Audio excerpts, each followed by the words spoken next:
Sir, we are deeply committed to changing the condition of living of millions of our people, the vast majority of whom live in great poverty.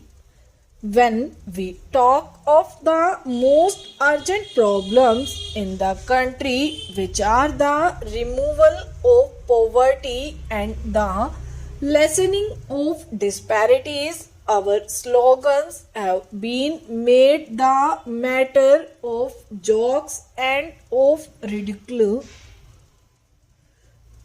Any subject, any question, any debate has evoked the taunt as to what about Garibi Hatao.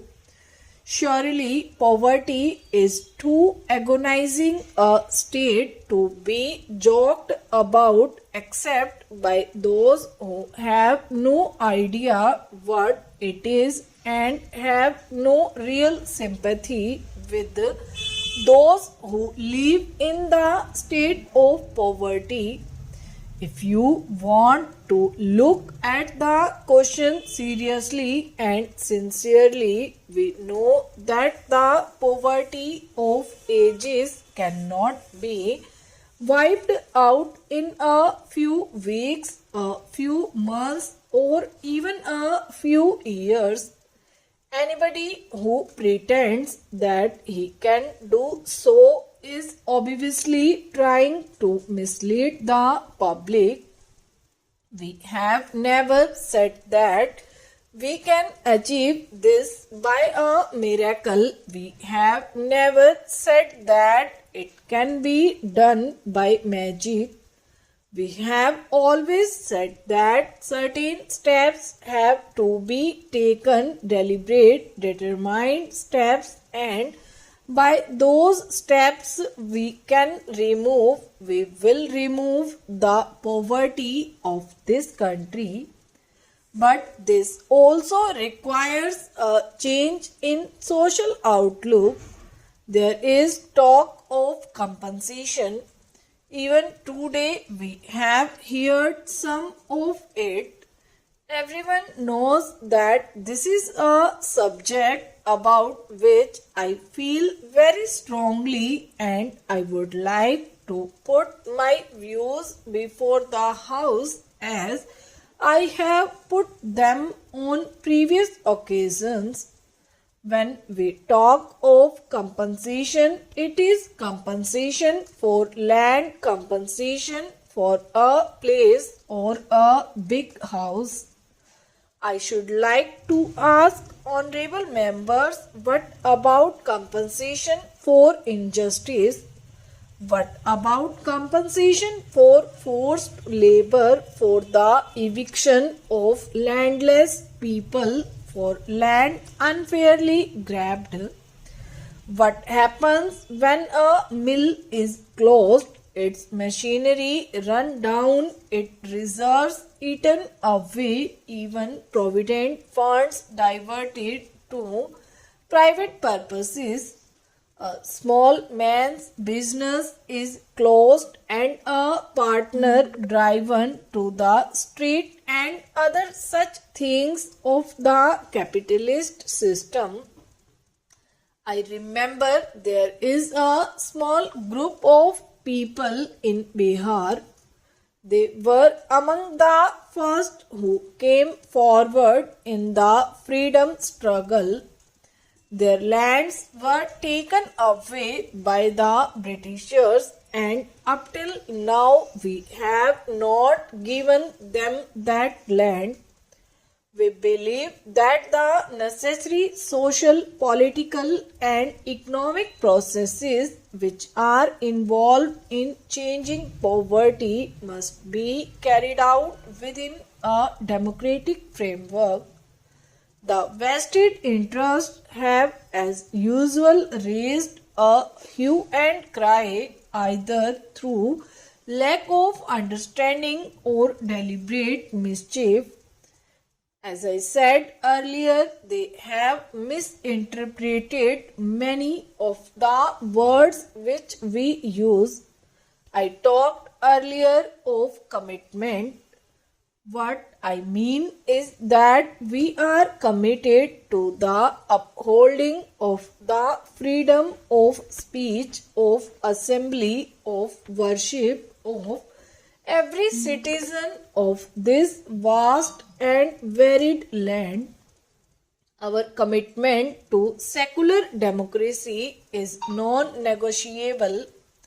There is nothing negative in our approach. I am not against a class or a section of society. I am for the Indian people. I know that they cannot be strong while poverty is deep and widespread. I know that they cannot be united while there are disparities and while all sections, including the minorities, do not have a full sense of security and a full sense of participation in the development of the country. Democracy is not worth much if it does not involve all the people. I can assure this House and the country that our commitment to upholding in every possible way the fundamental rights of our citizens remains absolute. Even when we speak of imposing certain restrictions on property rights, our intention is not to abolish property.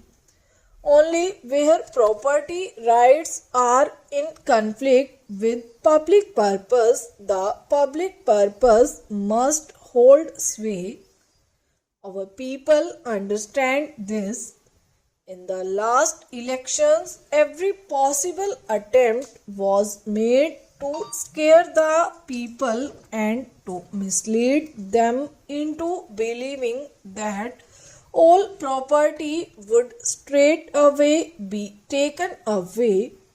Those who indulged in such a propaganda miscalculated and underestimated the wisdom of our people, a wisdom based not on formal education but on personal experience.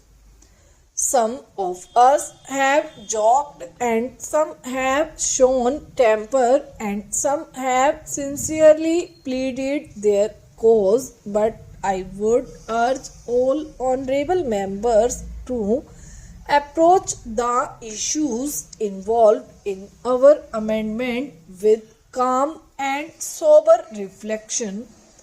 These amendments have significantly social and political import which we must try to understand in all seriousness.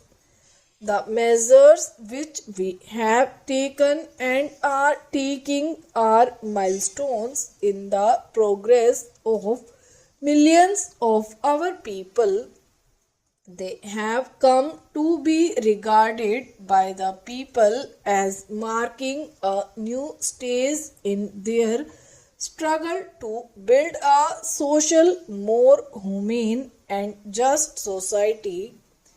As their elected representatives, it is our duty to reflect their urges, and I am sure this will bring us more near to the people. It is in that spirit that I commend to you the acceptance of this bill.